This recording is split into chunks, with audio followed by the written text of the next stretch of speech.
Yeay! Halo, selamat pagi pemirsa. Senang sekali ya tentunya kita setiap hari Rabu menyapa pemirsa tentunya dalam program rangkaian acara Kopi Pagi. Iya, seperti biasa pemirsa, setiap hari Rabu kita akan menghadirkan informasi seputar dunia kesehatan ya. Benar Dan banget. tentunya ini cocok banget bagi Anda di rumah yang sedang mengalami permasalahan kesehatan ataupun ada keluarga yang mengalami gejala-gejala penyakit yang lain. Pemirsa nanti bisa bertanya bersama dengan kita di 081161000386 ya. Benar Hasana apa kabar? Alhamdulillah Budi tetap semangat, sehat, aman dan sentosa. Waduh, ya kayaknya setiap hari itu makin cerah aja kayak gitu. Pagi guys. Pagi Aduh, Gus, aku juga cerah. Waduh. Pengen ini sehat Ke tengah Gus, ke tengah Oke. Gus. Iya, Sehat, gimana Gus? kabarnya Gus? Sikit-sikit, alhamdulillah sikit-sikit lah ya. Sikit-sikit Sikit apa ini? Sikit-sikit. Sikit-sikitnya ini yang enggak enak. Sikit-sikit Kayaknya sakit, penyakit- sikit-sikit sehat. Gitu. Penyakit Anabel udah tahu lah kita Iya, ya. aduh ini kalau Selamat ya. Ini kenapa tuh? Ini warnanya berdua kompak. oh, cuma selamat ngasih ya. selamat warnanya kok. Jarang-jarang kompak soalnya. Oh iya, Gus gak ada yang lain gitu, Gus. Kasihan dia ya kan, gak di briefing soalnya. Iya. Tapi Hasana dan juga Agus di segmen kita kali ini tuh ada yang spesial ya. Kenapa? Karena itu? kita langsung disaksikan oleh ibu-ibu luar Wow, biasa. cantik, Ibu-ibu cantik. Ya kan tepuk Selamat tangan pagi, dong ibu-ibu. buat ibu-ibu kita ya. Makin Waduh. semangat dong kita ya kan. Makin semangat Disaksikan sama dong, ibu-ibu iya. cantik. Apalagi main keyboard saya. Makin semangat ya. Biar ibu-ibu semakin wow gitu. Ya, penampilannya kali ini Papa Koni juga berbeda. Bener-bener. Ini warna apa sih Gus? Warna apa? Ini hijau stabilo langit ungu jingga. Agak silau ya, agak Iya, silau. silau. Tapi Agus memang sehat kan ini? Sehat lah, cuman mama yang nggak kurang sehat. Oh, kenapa? Aduh, awak jadi turut prihatin ini. Musik saya dulu, musik saya dulu. Biar cocok dengan kita. Ya ampun. Kenapa, kenapa? Ya duduk-duduk, Mm-mm. sering duduk habis nyapu di rumah, duduk dia sebentar, Mm-mm. berdiri, Mm-mm. duduk, berdiri, duduk. Gitu Lupa. terus sampai Ya, dari pagi sampai sore. Rupanya dia lupa dia lagi masak. Oh, Gosong. alah. Jadi gosok. Gosong lah Jadi masakan gosong tadi, gimana? larilah dia tadi kan. Terus? Tiba-tiba gini dia, aduh kakiku, Aduh kakiku. Kenapa? Kenapa? Sakit? Kesemutan gitu? kebas katanya. Kebas. Untung dia nggak kedram kan, kedram lebih sakit dia. Nggak serius. Ya, Ya, tapi ini serius, kebas Kenapa? kakinya. Kasihan kali. Kebas kakinya ya, namanya Terus? juga orang tua ya kan. Mm-mm. Heeh. Sikit-sikit duduk berdiri, jadi lebih sering kebas Oh, dia. udah tua ya kan? kakinya. Iya, Sakit udah ya. tua. Udah tua. heeh. Itu tangan aman. Tadi kan kaki kebas, tangan kegajahan gitu enggak? Enggak. Bukan, kesemutan. Oh, kesemutan. Nggak ada penjajahan ya Budi. Tapi kan Budi, Eh. tapi cocok lah. Kenapa? Pembahasan kita kan setiap hari Rabu memang membahas kesehatan. Iya, Iya nah. kan? Makanya nih hari ini nih tentunya nanti kan datang nih dokter spesialis tentang syaraf. Mm. Cocok kali lah nih bisa membahas tentang penyakit-penyakit benar, mamanya benar. Agus Mantap, ya mantap. kan? Ini mama mungkin boleh disuruh nonton Iya, kayak suruh gitu atau nanti nonton chat. nanti. gitu Udah ya. dibilang tadi, udah dibilang Ah, tadi. kan? Nah. Nanti pertanyaan-pertanyaan bisa dikirim. Oh, langsung dah ya kan? Iya, Betul, nanti kita betul. bantu untuk tanyakan ya. Oke. Tapi timbang kita menunggu lama langsung aja kita perkenalkan temanya dulu Oh ya. iya, tema baru kita apa ini narasumbernya ya. Hasana ini? Karena tema kita hari ini adalah bersama Bersama kita bisa tidak terserang stroke. Waduh, membahas terkait dengan stroke. Minggu lalu kita tuh membahas terkait dengan penyakit jantung. Benar banget. Nah, karena penyakit jantung itu adalah salah satu penyakit tertinggi nomor 1 di Iya. Indonesia. Nah, ini kita masuk ke ranking 2-nya ini penyakit Wah, stroke. stroke-nya Nah, karena ini memang ranking stroke, iya ranking 2 Wah, penyakit ini tertinggi juga di Indonesia. Harus kita kurangin Aduh, ya kan, makanya ini minimalisir menjadi ya. suatu apa ya? Menjadi fokus kita lah ya. Benar banget. Tapi Langsung aja? langsung saja ya, timbang kita nunggu lama-lama ya. Karena hari ini kita kedatangan dokter yang pastinya ganteng ya. Waduh. Yaitu Dokter Hairil Amin Batubara, MCAT Neurologi, Spesialis Syaraf, Konsultan Subspesialis Stroke dan Pembuluh Darah. Waduh. Halo dokter. Selamat pagi dokter. Selamat pagi. Sehat dokter, kita nggak boleh dokter. Alhamdulillah Waduh, sehat. Ini Ini kalau nengok aura dari dokternya, Iya. kita pasien udah langsung sembuh kayaknya. Iya benar. Fresh gitu ya. Fresh gitu ya. Enak gitu dilihat. Oke, jadi nanti keluhan-keluhan dari ibundanya Agus nanti bisa langsung ditanya sama dokternya ya. Biar lebih enak lagi ngobrol, kita duduk dulu kali ya Sana ya. Boleh, boleh, Oke. boleh. Iya, langsung Ya, saja. silakan Iya. dokter ya. Agus silakan kembali ke tempat ke ya alam Agus ya. ya. Oke.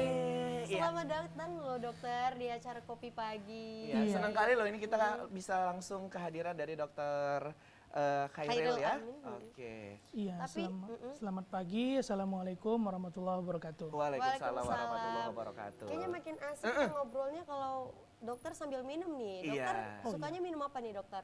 Saya suka kopi kali. Oh, ya. kopi, Kopi. cocok banget ya. Acara kita Kopi Pagi ya kan, Oke. benar banget. Bang Fahri gimana, udah siap kopi untuk dokter?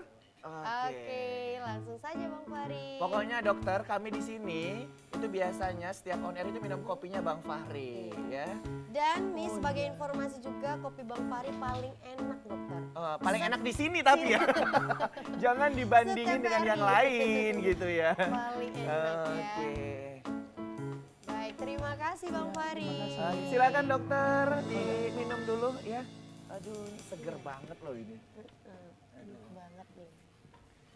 Dan tentunya untuk pemirsa yang ada di rumah ya sembari nonton kita di sini ya. Dipersiapkan juga minumannya dan makanannya biar lebih enjoy lagi ngedengerin kita ya. Aduh, Hasan udah selesai? Udah. Waduh, di refill nggak? Enggak usah. Masih satu tegukan ya kan. Dan untuk pemirsa nih yang pengen tanya-tanya seputar tema pembahasan kita ya bersama kita bisa tidak terserang stroke boleh banget ya hubungi kita di 0811 6100 386. Pemirsa boleh tanya apa saja karena kebetulan hari ini kita kehadiran dokter spesialis syaraf. Iya, benar.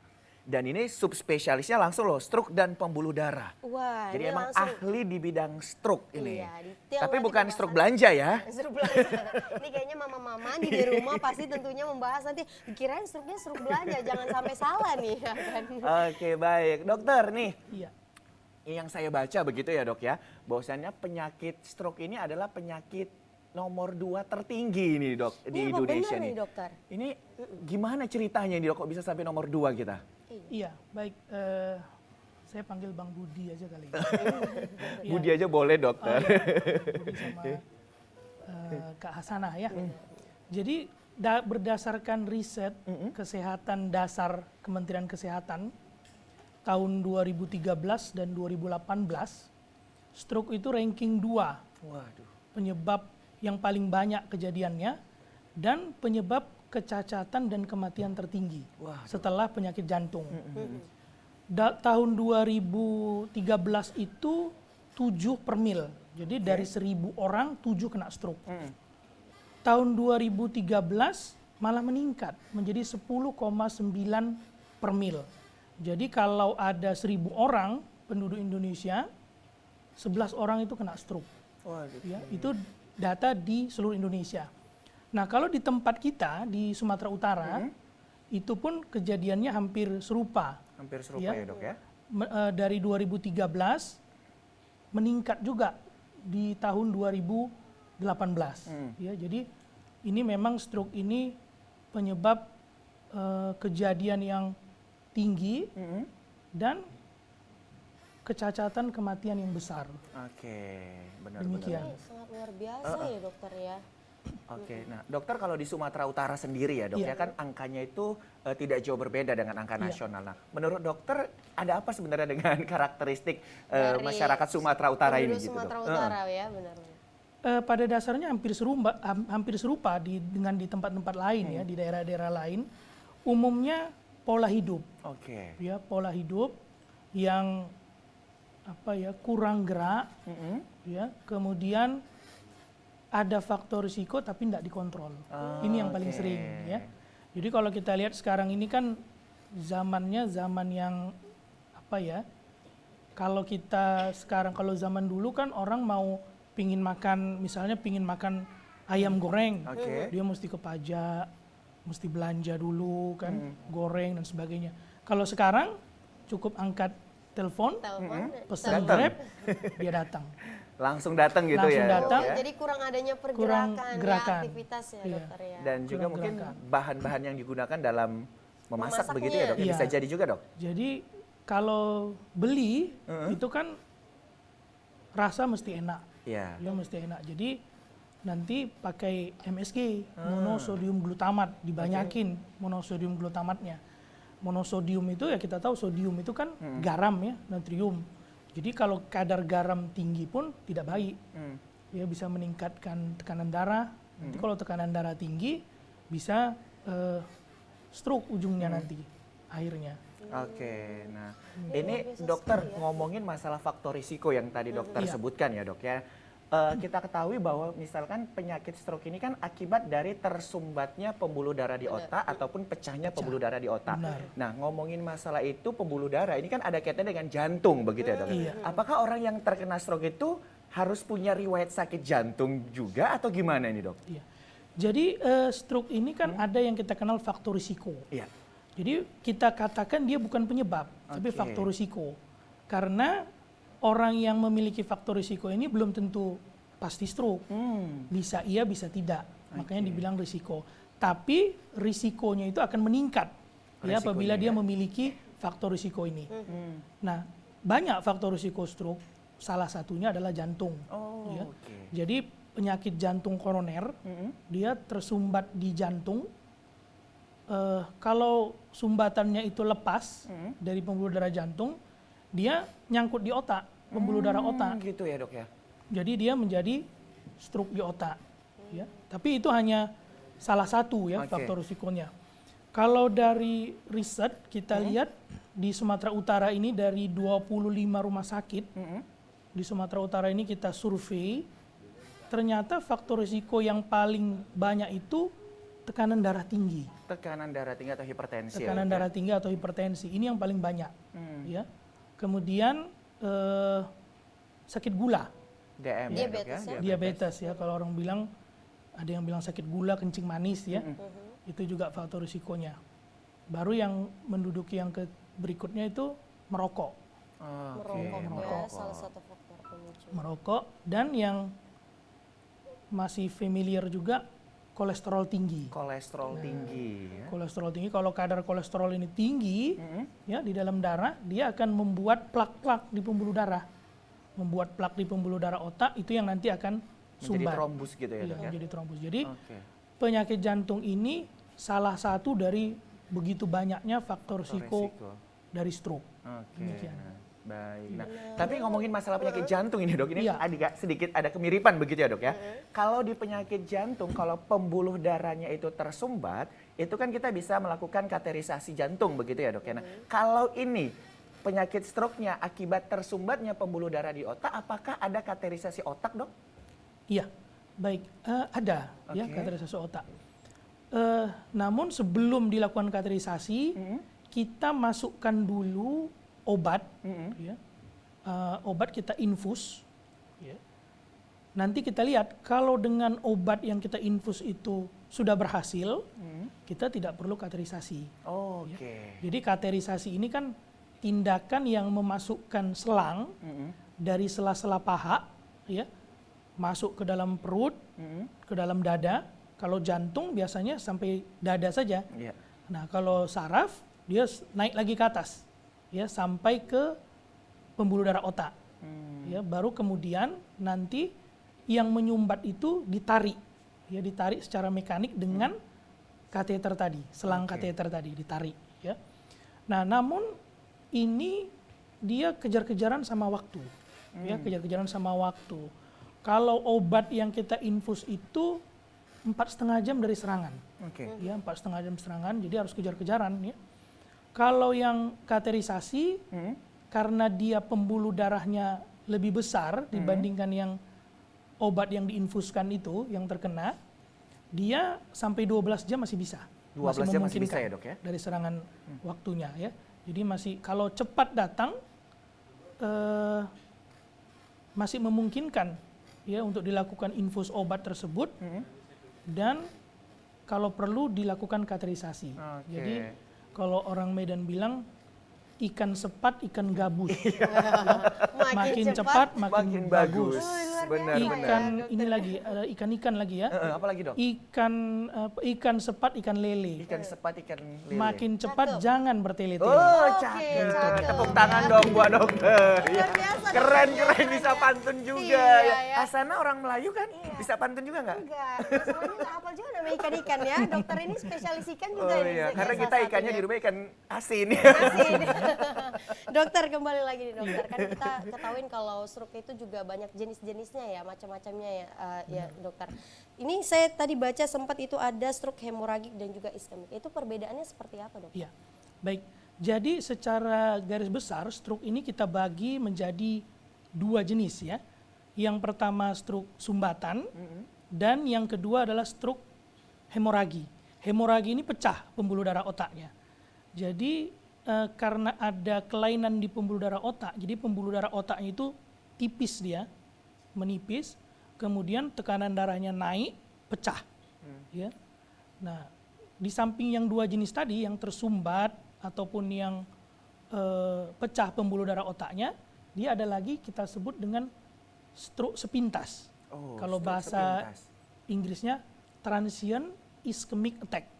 Transient itu sepintas, ischemic sumbatan, attack serangan. Jadi serangan stroke sepintas. Nah, serangan stroke sepintas ini sebenarnya apa ya? Tanda sayangnya Allah Subhanahu wa taala itu sama orang yang terkena itu. Jadi dikasih warning dulu. Peringatan dulu. Peringatan dulu. Ini kamu mau kena stroke ini. Jadi harus cepat-cepat lah diobatin. Nah, cuman kadang-kadang karena stroke sepintas ini sembuh dengan sendirinya, nggak diapa-apain pun dia bagus sendiri. Oh gitu dong. Iya, misalnya dia sebelah badannya lemah, bangun tidur pagi-pagi lemah, sebelah kiri misalnya kan, nanti 2 jam kemudian bagus, sembuh sempurna dia, nggak ada gejala-gejala tinggal, gejala-gejala sisa. Benar-benar. Ya, jadi disinilah orang yang sering kecolongan gitu. Padahal kalau dia cepat datang ke dokter, nanti dicari faktor risikonya apa, dilakukanlah pemeriksaan kan, pemeriksaan darah, pemeriksaan fisik dan sebagainya, segera dimodifikasi faktor risiko itu. Kalau dia cepat, mudah-mudahan serangan stroke sepintas itu tadi tidak jadi stroke. Itu dia. Jadi secara umum ada 2, stroke yang tersumbat dan pecah pembuluh darah. Pembuluh darah. Nah, yang tersumbat ini kadangkala ada dia peringatan ya, namanya stroke sepintas sebelum terjadinya stroke yang benaran. Oke, dokter ini pemirsa yang ada di rumah juga penasaran ini dok. Apakah setiap pasien terkena stroke itu terkena terlebih dahulu stroke sepintasnya dok? Apakah semua? Dokter jangan dijawab dulu. Kita gantung dulu dokter. Ya, pemirsa Kita di rumah tahan dulu. penasaran ya. Kita akan break sejenak tapi kita akan dihibur dengan penampilan spesial Dari Agus and Friends.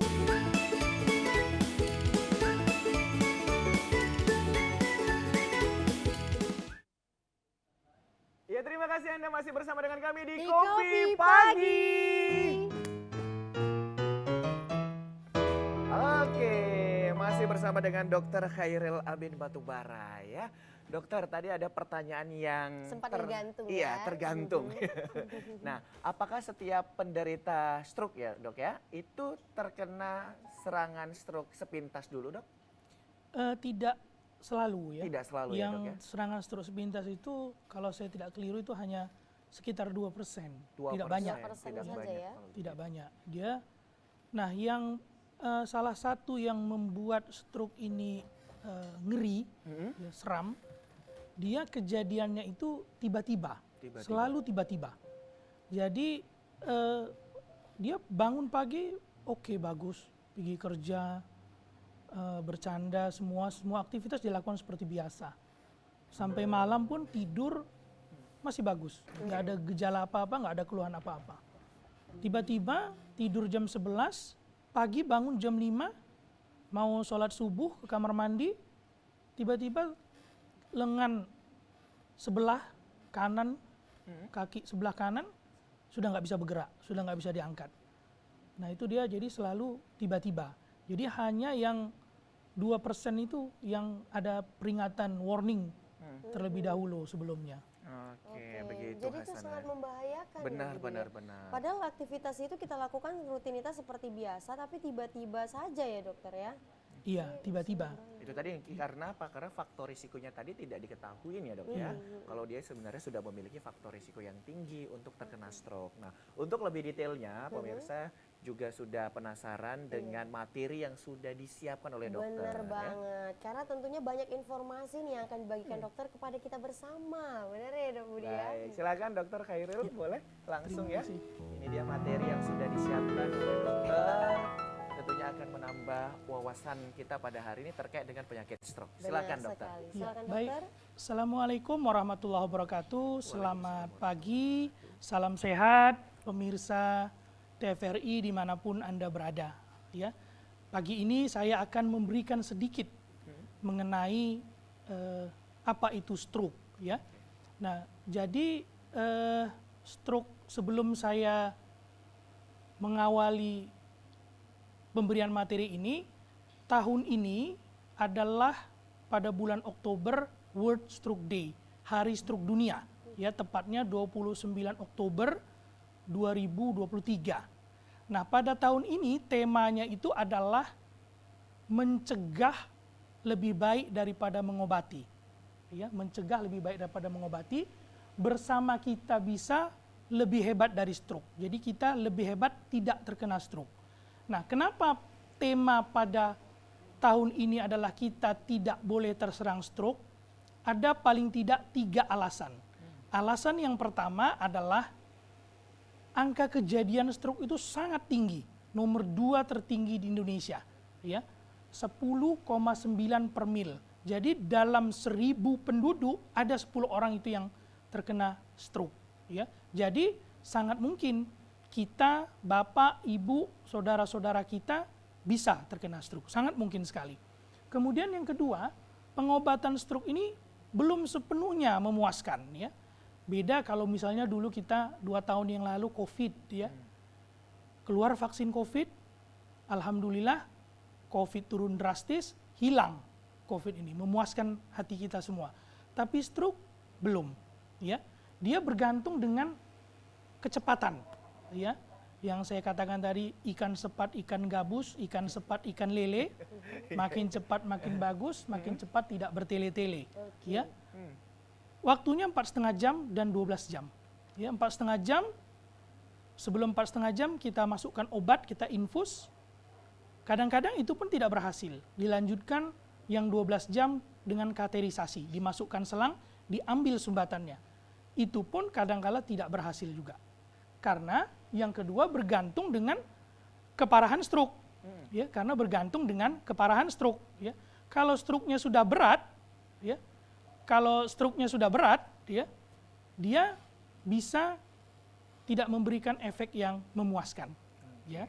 Jadi makanya kenapa harus dicegah. Dan yang ketiga, ini yang sangat mengerikan ya.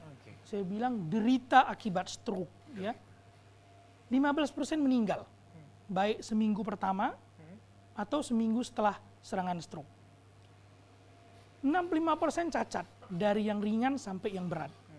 Dan hanya 20% yang bisa sembuh sempurna. Sedikit persentasenya. Ya. Nah, berikutnya saya balik dulu, biasa orang dari depan ke belakang, saya belakang dulu. Ya. Karena pepatah kita mengatakan pikir dulu pendapatan, sesal kemudian tiada berguna. Biasanya kalau udah kejadian baru menyesal. Jadi ini saya kasih dulu kejadiannya begini loh. Supaya Bapak Ibu, pemirsa TVRI dimanapun berada, mengetahui ini loh akibat dari stroke. Ya. Jadi kalau kita lihat, kalau dia stroke-nya berat, ya, itu rawat di ICU. Bisa lama, bisa berbulan kadang di ICU. Nah kalau setelah dirawat di ICU sembuh, alhamdulillah. Tapi nanti malah meninggal. Ya. Atau yang kedua, setelah dirawat di ICU malah menjadi status vegetatif. Nah, status vegetatif ini keadaan seperti vegetasi. Vegetasi itu tumbuhan, tanaman ya. Kita tahu tanaman itu indah, cantik, apalagi kalau bunga harum baunya. Tetapi tanaman bunga itu nggak bisa ngapa-ngapain. Dia hidup hanya di tempatnya. Nah, penderita stroke itu pun demikian. Dia hidup tapi hanya di tempat tidur. nggak bisa ngapa-ngapain. Buka mata, tutup mata, tidur ya. Nah itu. Atau yang ketiga yang terakhir, lumpuh. Dia jalan tapi pincang. Ya. Jadi makanya saya buat judulnya penderita stroke. Karena memang pasien yang stroke ini menderita dan otomatis keluarga yang merawat pun akan menderita. Ya. Jadi memang sama-sama menderita. Nah berikutnya, ini yang saya katakan tadi. Di ICU, dipasang alat bantu nafas, dipasang infusnya ada berapa banyak itu? 1, 2, 3, 4. Ya, 4 infus, kanan, kiri, ya, banyak dibantu alat nafas, ini stroke yang berat. Ya, 15% meninggal akibat stroke yang berat ini. Berikutnya, atau dia selamat tapi cacat. Yang paling berat ini dia pulang ke rumah tapi di lehernya itu dipasang alat bantu nafas. Ya, atau dia hanya terbaring. Ini posisinya dia tempat tidurnya ditegakkan supaya jangan lecet di belakangnya. Jadi ada tempat tidur yang khusus, pasien itu diikat, tempat tidurnya bisa bergerak dengan sendirinya supaya belakangnya jangan lecet. Slide berikutnya, boleh mainkan videonya. Nah ini yang paling ringan, ya. Nah kita lihat dia jalan tuh, sebelah kirinya bengkok, nggak bisa lurus, ya, nggak bisa lurus, ya. Nah dia jalan pun susah, harus dibantu tongkat dan kita katakanlah pincang, ya. Nah ini yang paling ringan, ya. Makanya pada tahun ini kita berikutnya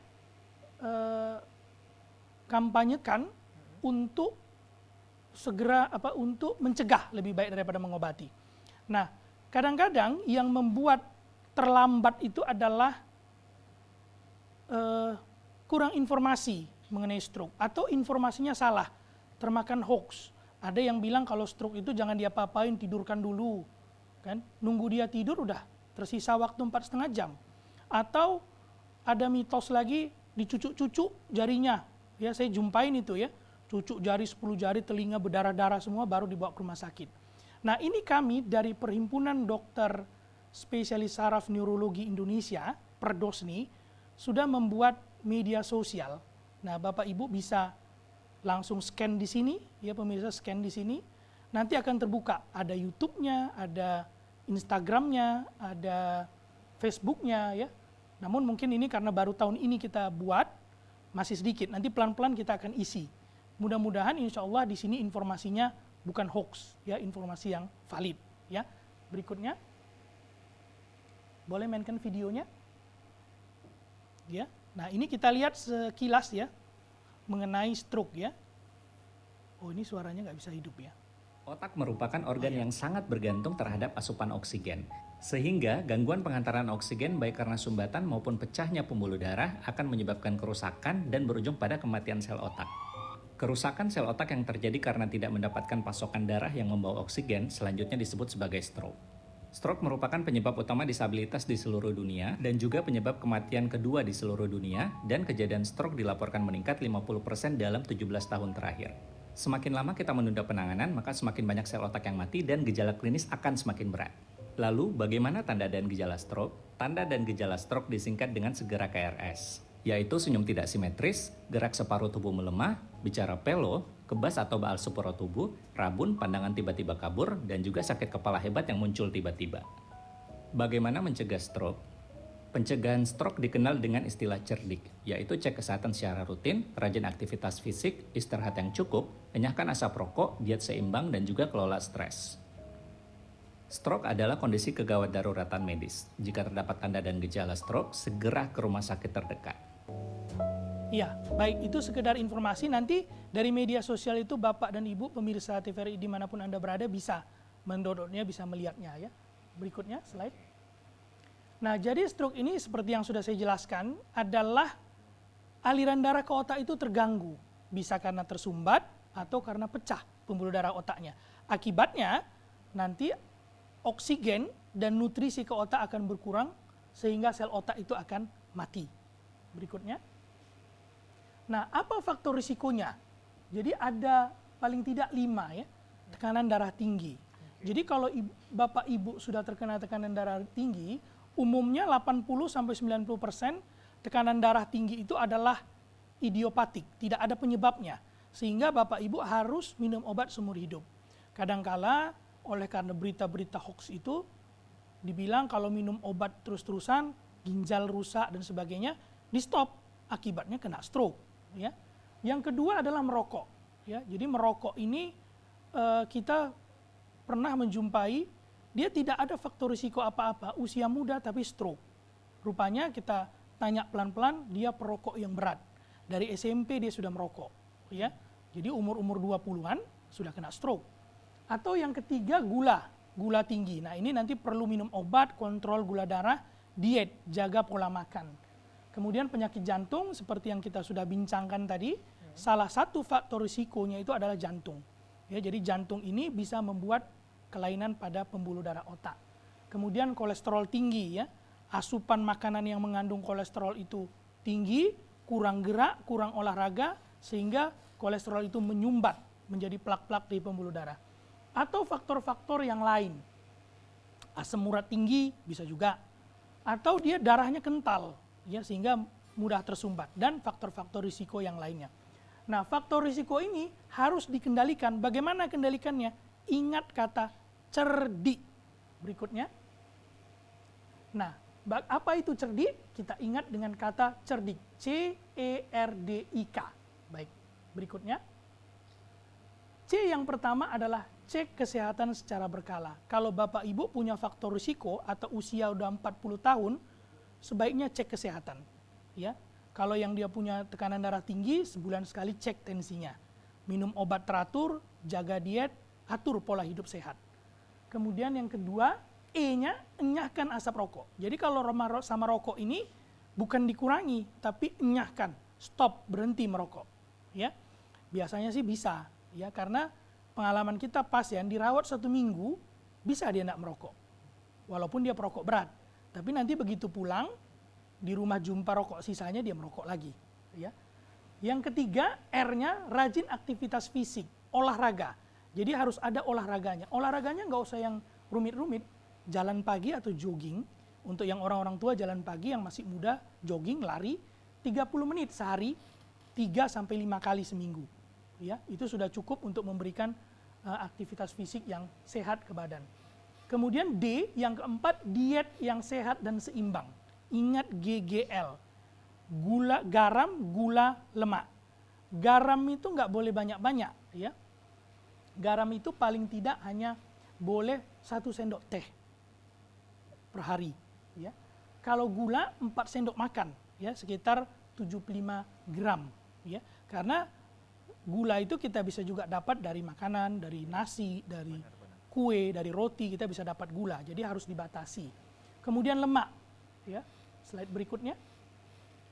Yang berikutnya. Nah, lemak ini kita lihat dari makanan-makanan yang merah, daging merah, lembu, kambing itu jangan tiap hari dikonsumsi. Yang baik itu adalah ikan. Ya, segala macam ikan. Yang tadi saya bilang ikan sepat, ikan lele, ikan gabus, itu bagus, ya. Itu makan tiap hari. Atau ayam. Ayam tanpa kulit, ya. Ini yang sehari-hari dilakukan. Kemudian istirahat cukup, ya. Jadi kurangi begadang, ya. Kurangi begadang. Minimal tidur itu 7 jam minimal. Yang baik 8 jam, ya. Istirahat yang cukup. Dan yang terakhir ini dia, kelola stres, ya. Jadi kelola stres ini hidup masalah itu pasti ada. Maka kita kalau ada masalah, yang pertama sabar, ya. Kemudian setelah sabar, yang kedua ikhlas, baru yang ketiga kita coba cari solusinya apa. Selesaikan pelan-pelan. Kalau ada saudara, ada teman yang bisa membantu kita, kita ceritakan supaya minta bantuan.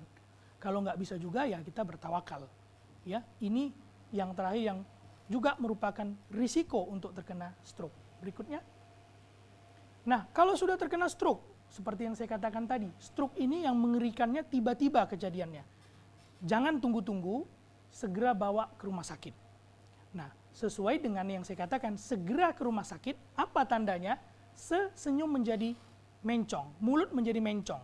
Pagi bangun tidur, kalau suami ibu tiba-tiba dia minta sarapan, mulutnya sudah mencong, ini udah stroke, segera bawa ke rumah sakit. Kemudian yang kedua, gerak separuh badan lemah. Sebelah badan kiri atau kanan tiba-tiba lemah. itu juga serangan stroke. Kemudian bicara pelo, biasanya bicara yang banyak mengandung R, ya. Ular melingkar atau pagi-pagi mama saya minta makan nasi goreng pakai telur dadar, ya. Ibu jangan ketawa-ketawa, itu suaminya udah kena stroke, ya. Kirain bercanda-bercandain, ya, taunya udah kena stroke, ya. Cepat bawa ke rumah sakit. Atau kebas. Kebasnya ini sebelah dia, sebelah badan, kanan atau kiri, ya. Kebas, kesemutan, ya. Atau kalau yang nggak bisa bergerak, kegajahan mungkin ya, berat nggak bisa diangkat. Kegajahan ini dia kesemutan, masih bisa bergerak, ya. Atau yang berikutnya rabun, ya. Jadi pandangannya ganda, terlihat dua, ya. Jadi dia melihat orang dua, ya. Jadi ibu-ibu kalau pagi-pagi bangun melihat ganda duit, mengganda bebayang, ya, itu segera ke rumah sakit. Walaupun kalau ngitung duit jadi ganda, jadi kelihatan banyak duitnya, 10 jadi 20, ya. Tapi itu serangan stroke, ya. Segera ke rumah sakit. Baru yang terakhir sakit kepala. Sakit kepalanya ini hebat luar biasa. Nggak pernah sebelum-sebelumnya sakit kepala begini, luar biasa hebatnya. Nah, ini gejala stroke. Sesuai dengan semboyannya, segera ke rumah sakit, ya. Se tadi udah, G, R, ke itu kebas, R rabun, S sakit kepala hebat, maka segeralah ke rumah sakit. Nah, di rumah sakit mau diapain sih? Berikutnya. Nah, ini dia. Jadi 4,5 jam kita usahakan sampai ke rumah sakit. Nah, Bapak Ibu cari rumah sakit yang ready stroke hospital. Di beberapa tempat, kalau kebetulan di tempat saya di rumah sakit pemerintah, rumah sakit punya Kementerian Kesehatan itu rumah sakit ada Malik. Kalau yang menggunakan BPJS, free semuanya. Ya, gratis, ya. Tapi bagi peserta BPJS, ya. Kebetulan kalau di Kota Medan ada program dari wali kota dengan KTP bisa, ya. Itu bisa. Obat tadi bisa free didapatkan, kateterisasi pun bisa free didapatkan. Jangan ragu, jangan sanksi, langsung datang ke rumah sakit tanpa perlu rujukan. Berikutnya, nah nanti di rumah sakit kalau ibu datang, itu kalau onsetnya di bawah 4,5 jam, itu kami nanti cepet-cepet bilang code stroke, code stroke, code stroke. Jadi kalau udah dibilang code stroke, semua dari rumah sakit udah tahu, ya ini harus didahulukan. Maka dideteksi cepat, memang benar ini stroke. Dilakukan scanning, dicek darahnya. Kemudian setelah itu, kalau dia iskemik, tersumbat pembuluh darah otaknya, dalam 4,5 jam diberikan obat tadi, diinfuskan obatnya selama 1 jam. Kalau belum berhasil, nanti dilanjutkan dengan diambil kateterisasi, kalau nama kedokterannya trombektomi, diambil sumbatannya itu. Ya, berikutnya. Nah, demikian. Mungkin nanti kita bisa lebih diskusi. Terima kasih, itu yang dapat saya sampaikan. Mudah-mudahan mendapatkan pencerahan bagi Bapak, Ibu, pemirsa, dan kita semua. Assalamualaikum warahmatullahi wabarakatuh. Waalaikumsalam warahmatullahi wabarakatuh. Tepuk tangan dong buat Dr. Khairil Amin, ya, luar biasa. Waduh, kita jadi paham, ya. Bener banget nih. Dan nih aku ada yang bertanya-tanya dari tadi. Kenapa, Hasanah? Jadi kan biasanya dokter itu kan kalau kita selalu masih yang tradisional ya dokter ya, itu kan kalau stroke dibawa ke terapi-terapi seperti itu dokter. Itu apakah memang boleh dokter? Iya. Jadi terapi ini salah satu memang pengobatan stroke, ya. Kita kenal dengan fisioterapi. Fisio itu fisik, ya, terapi pengobatan fisik, terapi fisik.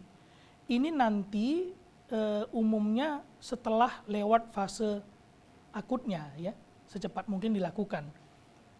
Itu nanti di rumah sakit kita lakukan juga. Fisioterapi itu ada nanti. Nanti setelah dia masuk rumah sakit, dilakukan tindakan tadi, kemudian secepat mungkin di fisioterapi. Jadi lakukan terapi. Nanti itu ada juga di rumah sakit fisioterapinya. Itu jadi salah satu bagian dari pengobatan stroke, tapi itu nanti bukan yang awalnya, ya, bukan yang utama. Nanti dia penyertanya, Bertahap yang memang juga ya, penting dokter. nantinya. Dokter ngomongin masalah terapi nih ya, Dok, ya. Iya. Nah, kalau yang di terapi itu kan adalah bagian yang mungkin mati sebelahnya. Iya. Nah, sedangkan yang sumber permasalahannya kan ada di otak ya, Dok, ya. Nah, itu gimana kaitannya begitu, Dok? Ya, jadi kan tadi kita ambil contoh yang sumbat, ya, sumbat pembuluh darah otaknya. Maka langkah pertama yang sumbat itu dilancarkan dulu, ya, dilancarkan dengan obat atau diambil sumbatannya. Nah, tentunya setelah yang sumbat itu dilancarkan, ada sel-sel otak yang sudah terlanjur mati. Oke. Sudah terlanjur mati. Kalau yang mati sudah sunatullah itu nggak bisa dihidupkan lagi. Tetapi yang di sekitarnya yang juga sudah hampir mati, itulah yang dirangsang dengan terapi fisik tadi. Oke. Dirangsang dengan fisioterapi, ya, supaya yang sehat tadi mampu mengambil alih peran yang mati tadi. Itulah dirangsang. Jadi prinsipnya terapi fisik itu melatih yang lemah itu supaya senter pusat pengendalinya di otak itu mampu untuk mengambil alih yang mati tadi. Oke, gitu. Nah. Jadi itu dia merangsang pusat otaknya supaya bisa bergerak lagi. Oke. Demikian. Untuk sistem terapi itu ada berapa jenis gitu, Dok? Apakah ada yang seperti di laser gitu, ataukah cuma sekedar pijat-pijat doang begitu, Dok? Modalitasnya banyak, ya. Di antaranya di sinar hangat, ya, dengan lampu warna merah, infrared namanya, ya. Itu untuk meningkatkan sirkulasi aliran darah, ya, ke kulit, ke otot, ya, ke tangan, ya. Kemudian ada lagi dengan alat, ya, ditempel alat-alat ke yang lumpuh itu digetar, dikasih getaran, kasih gelombang untuk merangsang otot, merangsang tangan, kaki supaya bergerak. Baru kemudian ada lagi nanti yang fisik, ya, dilatih untuk berdiri, dilatih untuk jalan, dilatih untuk bergerak. Kalau tadi yang kita lihat tangannya bengkok, ya, itu diluruskan, ya, dilatih supaya dia lurus. Dan masih banyak lagi terapi-terapi fisioterapi yang lainnya. Baik, luar Untuk biasa. kemungkinannya ini dokter dari kita terkena penyakit stroke itu ya kan, itu berapa sih jangka waktunya untuk bisa sembuh dokter? Oke, Ya. nah dokter jangan dijawab dulu ya dokter ya.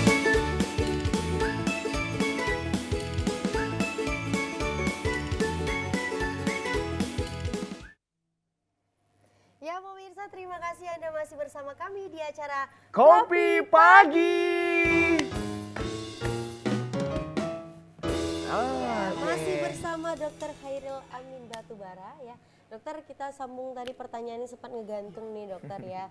Terkait untuk masa kesembuhannya nih dokter sendiri, ini sampai jangka waktu berapa lama kira-kira dokter? Baik. Jadi untuk kesembuhan dari pasien stroke ini nanti dia bergantung tadi dua hal.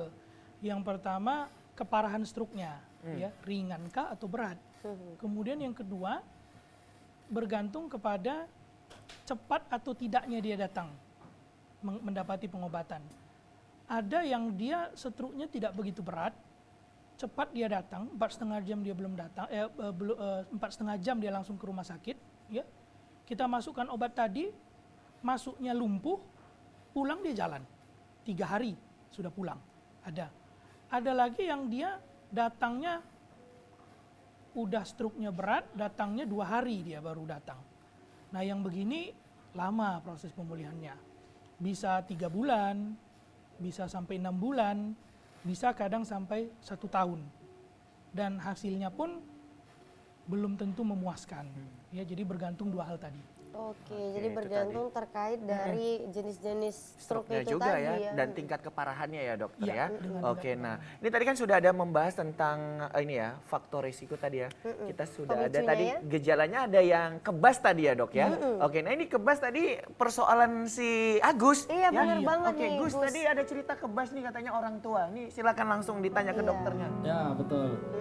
Ini pertanyaannya bukan untuk mama saya ya, beda ini beda. Oh ini beda. Ini untuk mertua saya. Oke.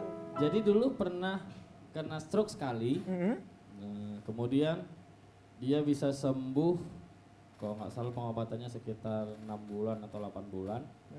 Kemudian setelah 4 bulan kemudian dia kena stroke lagi dok. Nah itu. Oh, berulang bisa berarti Stroke ya. berulang ya. Berulang. Tapi dia berubah dok. Misal yang awalnya cuma tangan doang, terus sembuh, kemudian 4 bulan kemudian sakit lagi tangan sama kakinya yang kena. Secara keseluruhan ya. Jadi setengah kesalahan badan. keseluruhan, tapi tetap di sebelah kanan. kanan kalau nggak salah. saya. Oke. Itu gimana dok? Memang bisa seperti itu kah atau penyembuhannya yang kurang Totalitas. gitu? Atau memang faktor risikonya tidak dijaga. Nah itu bisa, bisa jadi ya. Iya, Ya, silakan benar. dokter. Silakan dokter. Jadi kalau berulang stroke-nya, maka yang harus kita cari dulu apa yang membuat dia berulang. Oke. Paling sering yang membuat pasien-pasien stroke itu serangan lagi stroke-nya adalah faktor risiko yang tidak terkontrol. Ya. Jadi tekanan darah itu harus dijaga normal ya. Tekanan darah normal itu di bawah 130/80, itu yang dijaga. Kadang-kadang mungkin karena kurang informasi, obat tekanan darahnya itu di stop, ya, naik lagi tekanan darahnya. Atau pola makan yang tadinya waktu serangan stroke itu dijaga, ya, diet bagus, berat badan turun, gula darah pun jadi stabil, begitu sudah sehat, kembali lagi makannya banyak, gulanya tinggi, akibatnya terkena serangan stroke.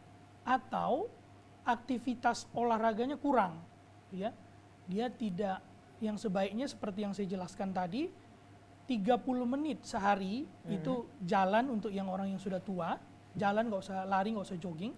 Yang masih muda di bawah 40 jogging, lari-lari kecil ya, selama 30 menit. Itu yang paling sering. Atau ada penyebab lain yang tidak terdeteksi, ya, tidak terdeteksi. Kita bilang cryptogenic stroke, ya, nggak dapat apa yang menyebabkannya. Nah ini penyebab yang lain ya, tapi umumnya faktor risiko yang belum terkontrol. Oke, itu tadi ya Agus ya, bahwasanya kenapa stroke itu bisa berulang karena tadi faktor risikonya itu tidak terkontrol begitu. Karena kemarin ada juga pertanyaan dok, Iya. dia kemarin kenapa sebenarnya sih kalau mertua saya itu dijaga banget ya. Dia dari awal yang merokok berat jadi tidak merokok, badannya begitu besar jadi menyusut, jadi nahan makan. Cuman ada satu yang komplikasinya itu masalah sama obat kalau nggak salah saya. Obatnya itu membuat asam urat dia naik kalau nggak salah. Dia ada asam urat juga. Jadi di stop pengobatannya? Obatnya itu ada yang di stop gitu. Oke, nah apakah ada Solusi pengobatan lain? yang ini dok, saling terkait gitu Iya. dan berlawanan? Nanti kita cek dulu kan obatnya apa saja yang dikonsumsi, nanti apa kira-kira yang membuat asam uratnya naik, kita bisa ganti nanti dengan jenis yang lain. Oke. Ya, jangan di stop. Kan obat itu kan ada beberapa jenisnya. Kalau dia misalnya obat A itu enggak bisa, mungkin kayak seperti tadi ya, jadi sakit kakinya atau mungkin dia gatal minum obat itu, alergi dengan obat itu, kita ganti dengan jenis yang lain yang fungsinya sama. Oke, Gitu. Jadi jangan di stop, kita ganti dengan obat yang lain. oke baik. Jadi pengobatan obatnya ini harus terus dimakan seperti itu ya dokter ya? Jangan di stop? Harus terus-terusan. Harus terus-terusan? Obat tekanan darah itu kan harus terus-terusan. Nanti yang mengencer darahnya itu pun supaya dia jangan tersumbat lagi harus terus-terusan juga. Kalau dia mengalami kekentalan darah gitu ya dok Iya. ya, itu harus terus diminum Harus gitu terus. dok. Oke, baik Agus, itu tadi sudah terjawab ya pertanyaan dari Agus. Nah, tidak hanya Agus Hasana yang ingin bertanya karena kita sudah kedatangan ibu-ibu cantik kali ini ya. keren, Nah, luar kami biasa. persilakan buat ibu-ibu sekalian yang ingin bertanya, silakan. Kasih passwordnya dulu Iya, dong. kasih passwordnya dulu Iya, ya. gimana Kopi passwordnya, pagi Budi? bertanya. Saatnya Kami yang bertanya. Oke, silakan Ibu. Ada siapa? Iya. Boleh dibantu dikasih mikrofonnya Iya. kepada ibu-ibu yang ingin bertanya? Oke, Oke. dipersilakan. Iya. Baik, silakan Ibu pertanyaannya. Dengan Ibu siapa Ibu? Ibu Devi, silakan Ibu. Iya Bu, silakan.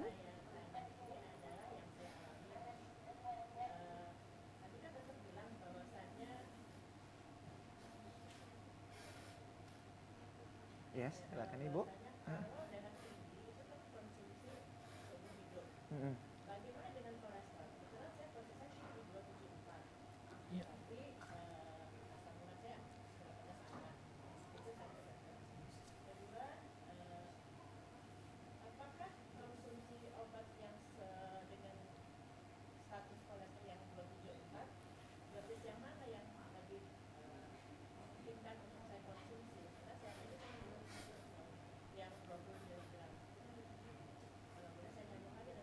Ya, silakan Bu. Oke.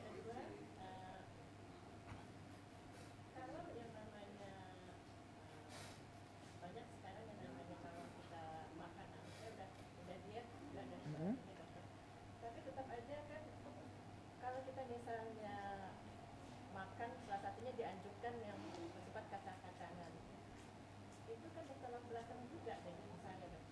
Hmm. Hmm. Oke, baik. Itu tadi pertanyaan dari Bu Devi ya. Ada lagi Bu pertanyaannya? Cukup? Oke. Untuk sementara ada Baik, 3 Dok. pertanyaan dari Ibu Devi, dokter. Nah, ini berkaitan dengan obat-obat yang tentunya ada riwayat dengan kolesterol tinggi begitu, dokter. Oke. Silakan, dokter. Langsung saja dokter. Untuk pengobatan kolesterol ya, jadi pengobatan kolesterol itu tidak seumur hidup diminum.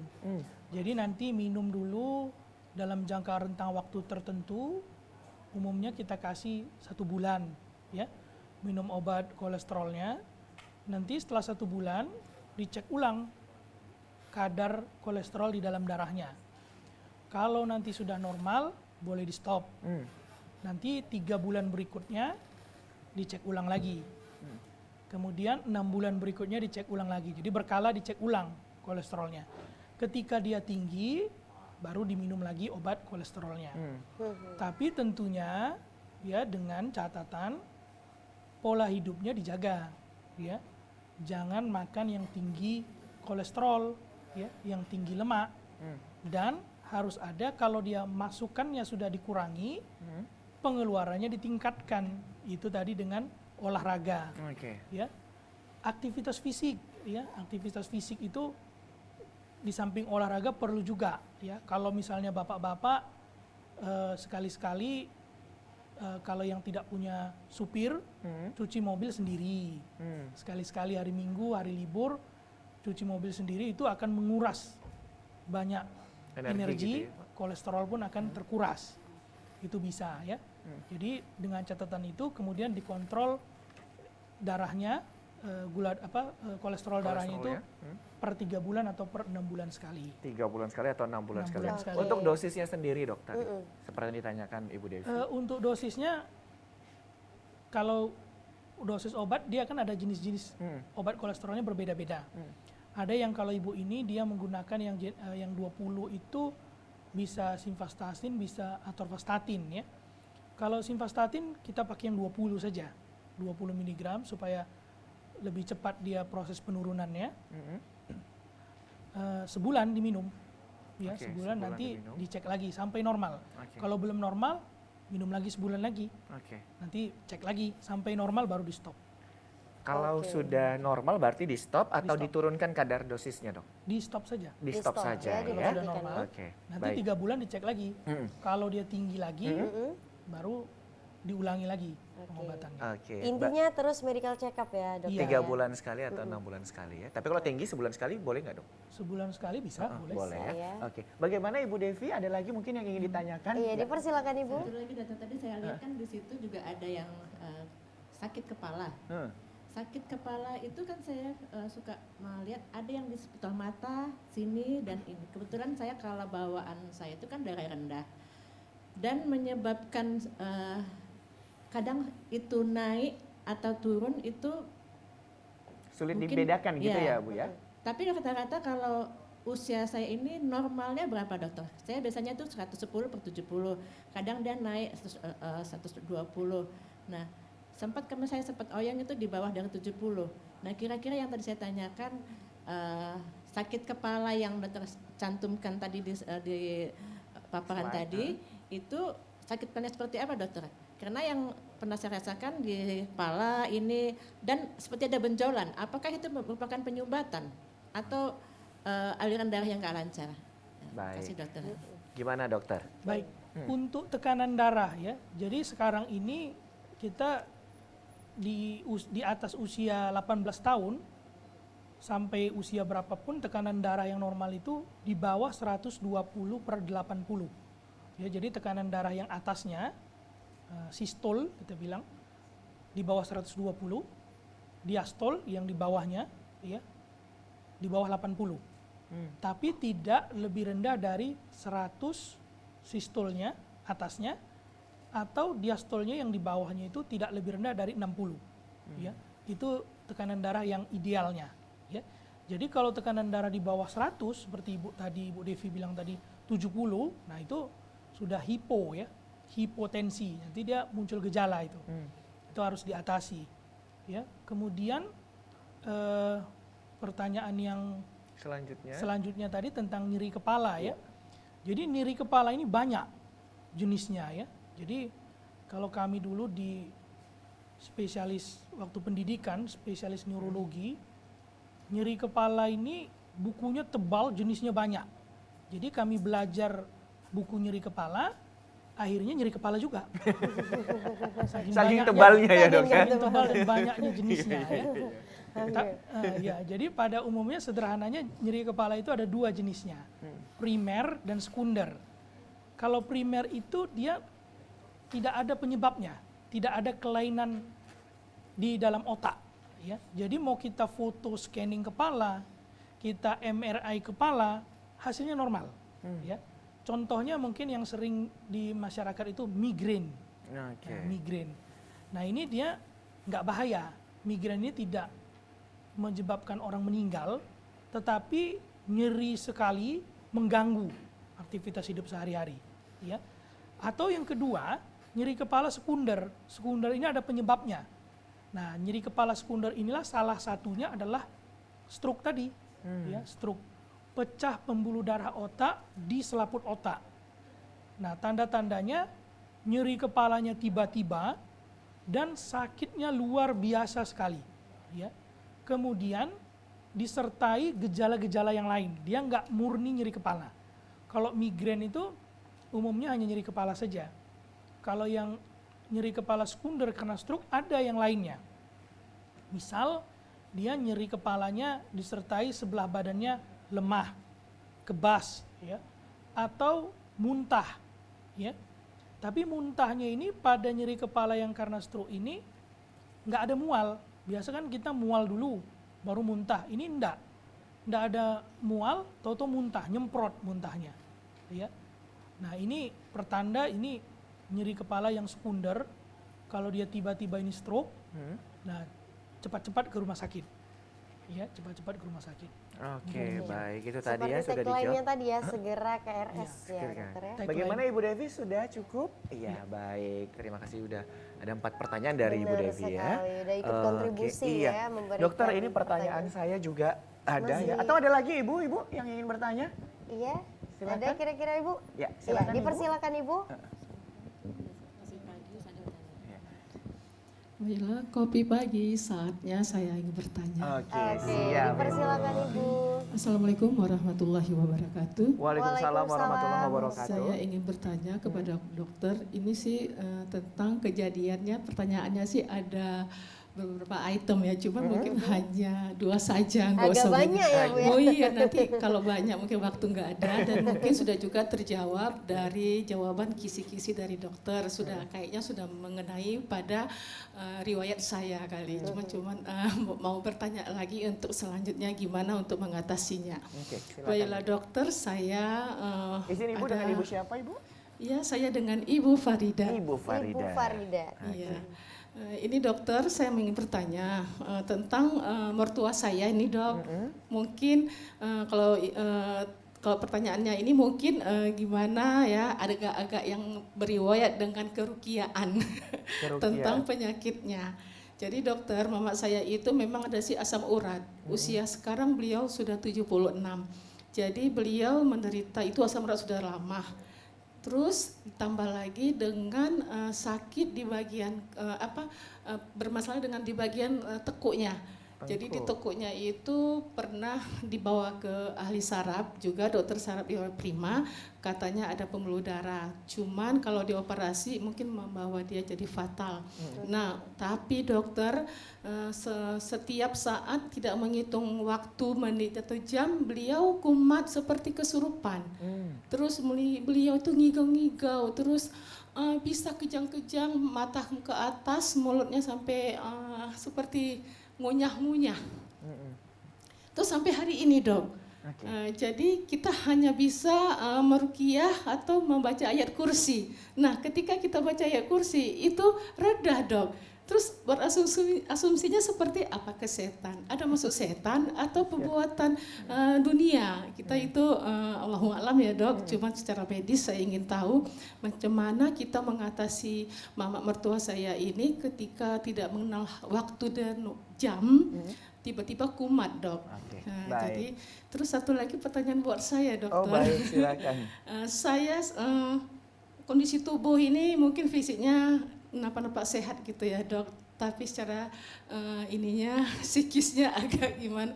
Jadi saya ini kesemutan dok, bagian kanan sebelah kanan, tapi di tangan aja dok. Terus kalau saya lelah capek, saya seperti ada yang nyusuk-nyusuk di tangan saya dok. Terus kayaknya kebas luar biasa dok, kesakitan gitu dok. Pernah juga dibawa ke UGD di bagian di room kit, itu sempat pernah disuntik dok. Cuma ketika disuntik redah gitu dok, diam gitu dok. Tapi kalau saya nggak capek, nggak kerja yang berat-berat itu nggak apa-apa gitu dok. Tapi kadang-kadang kambuh sendiri tanpa saya kerja berat, ini tangan juga kumat gitu.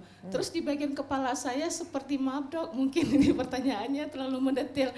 Ini tekuk saya, terus kepala saya sering bunyi gitu, gitu, kayaknya gitu dok.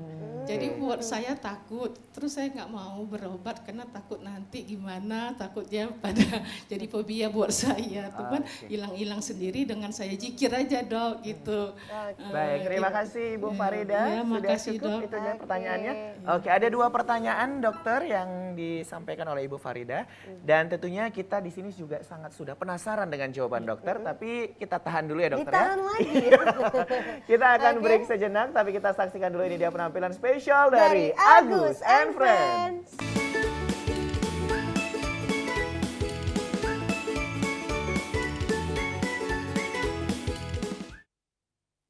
Ya, terima kasih Anda masih bersama dengan kami di Kopi Pagi. Baik, kita masih akan menjawab pertanyaan dari Ibu Farida ya. Ada 2 pertanyaan dokter. Ya, silakan dokter. Ya, baik. Jadi terima kasih ya Ibu Farida. Jadi yang pertanyaan pertama tadi orang tua ya. Sering kumat ya. Kumat sampai seperti kerasukan. Sebelumnya ada riwayat Asam urat asam urat, kemudian pembuluh darah di bagian tengkuk ya dok. pembuluh darah ya. Ada gangguan pembuluh darah. Jadi kalau yang seperti kerasukan ini seringkali ada penyakit yang kita sebut dengan epilepsi. Ya, epilepsi ini dia satu penyakit yang serangan-serangan dan dia sifatnya sesaat karena listrik di otaknya berlebihan dan abnormal. Jadi sifatnya sesaat. Sesaat itu artinya nanti ada serangan dengan sendirinya dia akan berhenti. Ya, dengan berhenti. Nah, nanti ini kita mesti pastikan dulu dia epilepsi atau bukan. Epilepsi banyak penyebabnya. Ada yang satu dia idiopatik, tidak ada penyebabnya, hanya gangguan di gennya. Ya, atau yang kedua ada penyebab. Misal karena ada gangguan pembuluh darah otak tadi, ya. Itu ada penyebabnya. Nah, nanti setelah dipastikan paling tidak kita perlu 2 itu pemeriksaan penunjang. Yang pertama foto scanning atau MRI kepala. Kemudian yang kedua ada namanya pemeriksaan EEG, elektroensefalografi. Elektroensefalografi ini melihat rekaman gelombang otak. Nanti dilihat gelombang ini memang ada berlebihan atau tidak, ya. Nanti setelah jelas memang ini epilepsi, maka obatnya itu minimal diminum 3 tahun. Tidak boleh berhenti. Ya, 3 tahun itu dengan catatan tidak muncul serangan atau bangkitan. Ya, itu yang kemungkinannya. Tapi nanti lebih jelasnya kita harus periksa fisiknya, kemudian kita melakukan pemeriksaan penunjang. Nah, epilepsi ini selalu itu kita kampanyekan tiap bulan April ya. Karena seringnya di masyarakat itu epilepsi ini diduga kerasukan roh halus ya, kesurupan ya, dan sebagainya. Itu sering begitu yang pertamanya, karena memang bentuknya memang seperti kerasukan, seperti kemasukan ya. Tapi padahal dia sebenarnya adalah epilepsi. Oke, baik. Itu dia ya. Kemudian pertanyaan yang kedua, kebas dari tangan sampai kaki ya. Iya. Kemudian di leher itu sering tek-tek bunyi-bunyi ya. itu bisa jadi kalau dia sudah bentuk nyerinya itu kebas, ini sudah melibatkan saraf. Jadi saraf di tangan dan saraf di kaki itu sudah terlibat. Kalau dia ada masalah juga di leher, bisa jadi saraf di lehernya itu terjepit, ya, saraf kejepit, ya. Jadi di leher itu kan sentral sarafnya. Nanti dari sentral saraf yang di leher itu dia akan ke tangan dan dia akan ke kaki. Jadi kalau pusatnya dijepit sampai ke ujung, sampai ke lengan dan kaki, bisa bermasalah. Salah satunya nanti kebas, ya. Nanti kita periksa dulu, kalau perlu kita foto, kita lihat sarafnya itu memang kejepit atau tidak. Baru nanti kita kasih obat, ya. Kita kasih obat, tapi mungkin agak lama itu pengobatannya. Nanti bisa dibantu dengan terapi fisik nanti. Demikian. Baik, terima kasih dokter. Bagaimana Ibu Farida, cukup? Baik, mudah-mudahan informasi tadi bisa menjawab seluruh pertanyaan daripada Ibu Farida ya. Oke, dokter, kita sudah berada di penghujung acara ini dokter. Nah, mungkin dokter ada pesan sehat yang ingin disampaikan kepada pemirsa di rumah ya, terkait dengan bagaimana kita untuk terhindar dari penyakit stroke ini. Silakan dokter. Baik, terima kasih pemirsa TVRI dimanapun Anda berada. Bulan Oktober ini adalah bulan stroke, ya, di mana pada bulan Oktober tahun 2023 ini, baik di dunia maupun di Indonesia sendiri, kita angkat temanya adalah mencegah lebih baik daripada mengobati. Bersama kita bisa lebih hebat dari stroke. Lebih hebat dalam artian kita cegah, jangan terserang stroke. Maka poin pertama yang ingin saya sampaikan adalah cegahlah stroke. Ya. Cegah stroke tadi dengan apa? Cerdik, ingat kata cerdik. C, cek kesehatan secara rutin. E, enyahkan asap rokok, berhenti merokok, bukan dikurangi. R, rajin olahraga. Setiap hari harus ada olahraga atau minimal seminggu 3 kali. Ya. Kemudian D, diet yang seimbang, kurangi garam, gula, lemak. Kemudian I, istirahat yang cukup. Ya, istirahat yang cukup, minimal 7 jam, maksimal 8 jam sehari. Ya. Kurangi begadang yang tidak perlu. Kemudian K, kelola stres. Ya, usahakan jangan stres, kendalikan stres. Ya, itu yang poin pertama.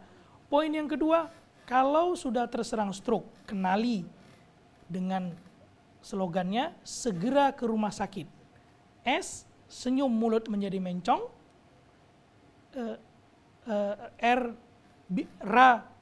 G, gerakan tangan menjadi lemah sampai dengan lumpuh. Ra, bicara menjadi celat, pelo. Ke, kebas sebelah badan atau kesemutan sebelah badan. RS, R-nya rabun, pandangan berganda atau susah melihat. Dan S, sakit kepala yang hebat luar biasa. Sesuai dengan semboyannya, kalau muncul gejala segera ke rumah sakit, maka segeralah ke rumah sakit. Negara kita sudah menyediakan BPJS, di Rumah Sakit Adam Malik, gratis. Semua layanan stroke bisa diberikan. Jadi jangan tunggu-tunggu, begitu muncul tadi gejala segera ke rumah sakit, segera ke rumah sakit. Baik, terima kasih dokter ya, luar biasa. Dan tentunya ini dapat menambah wawasan kami. Benar sekali, ini paket komplit lah, semua kita dapat secara detail ya. Iya. Waduh, sekali lagi terima kasih dokter sudah Terima kasih. mampir di Kopi Pagi Iya. ya. Dan juga kami ingin mengucapkan terima kasih kepada Kepada ibu-ibu Ibu cantik yang cantik, sudah hadir di studio ya, 2 TVRI luar Sumatera biasa. Utara. Nah pemirsa, balik lagi kita memang harus mencegah terjadinya penyakit stroke ini, karena penyakit stroke ini tidak hanya membuat pasiennya menderita, tetapi keluarga juga menderita ya. Baik, saya Muhammad Budi SR. Dan saya Sana pamit undur diri, sampai bertemu di acara Kopi Pagi selanjutnya. Dadah! Dokter boleh ke tengah?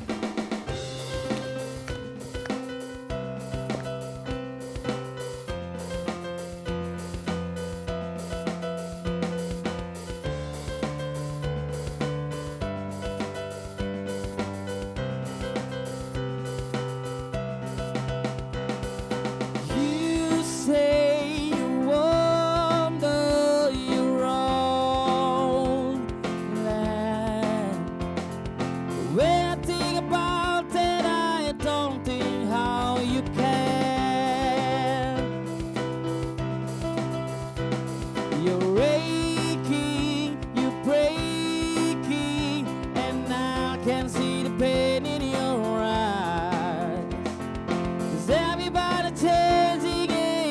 don't know why. Oh, so little time to try to understand it. I try to make a move just to stay in the game. I try to stay awake and remember my name, but everybody changing and I don't feel the same.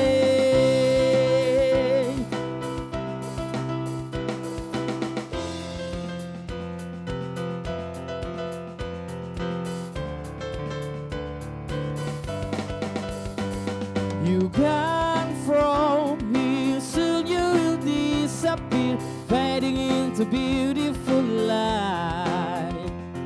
Says everybody changing and I don't feel right. Oh, so little time to try to understand that I try to make a move just to stay in the game. I try to stay away